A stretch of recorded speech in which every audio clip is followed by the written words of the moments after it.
Have you ever noticed that there are some children about whom there is no question in your mind whatsoever that they will grow up to challenge the classic gender roles of society? Chances are good that they will grow into the lesbians, bisexuals, gay men, or transgendered folk that God intended for them to be. There are just too many signs along the way that they aren't like the other kids on the playground. I was one of those children. There was no struggling with my identity, and I don't think it was a surprise for many people when I revealed that I was gay. For some, it may have been a disappointment, but it wasn't a surprise. There was just no denying the signs. I was not interested in hunting or sports. I couldn't throw a ball or catch one. And if I managed to hit one, it was by sheer luck. Instead, my interests lie in colors and textures, in art and music, and in crafts and flowers. And although none of these things in and of themselves could be used as proof positive that I was gay, within a court of law, they might be described as circumstantial evidence. But had anyone been pondering my sexual orientation, the thing that might have been more likely to tip the scales one way or the other was my delight in paper dolls. I loved paper dolls.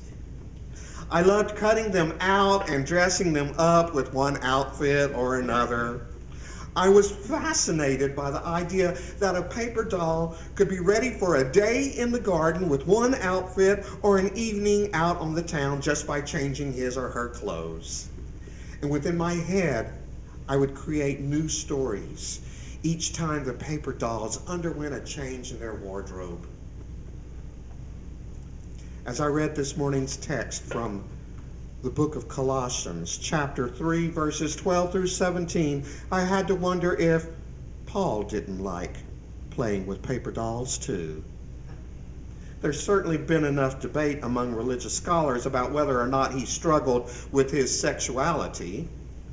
But when he goes into an elaborate description of how the person is all brand new when he or she changes their clothes, it sounds suspiciously familiar to me. But at any rate, the text appeals to the paper doll side of my personality. In the verses prior to the text, Paul is saying that we have all been renewed if we have life in Christ. At one point in our lives, we may have been characterized by anger, slander, and abusive language, but now we are a new creation. And he said that in that renewal, all labels have been removed. The things that have separated us from each other are no longer valid. There are no longer Greeks or Jews, nor are there circumcised or uncircumcised people, nor are there slaves or free people. We have been stripped of all the labels which society likes to wrap around us because we are all one in Christ. And if Paul were alive today, I feel pretty certain that he would add straight and gay to the list of labels that are no longer valid. Instead, he says, we are like the gender-neutral paper dolls that you will find inserted into your worship bulletins. And he encourages the members of the Colossian church to clothe their paper doll-like selves with virtues like forgiveness, compassion, peace, patience, thankfulness, and above all else, love. The Colossians would have easily related to Paul's metaphors of clothing, since they were celebrated for their wool making and dyeing, especially an unusual color known as colossinus, a dark pink drawn from the cyclamen flower.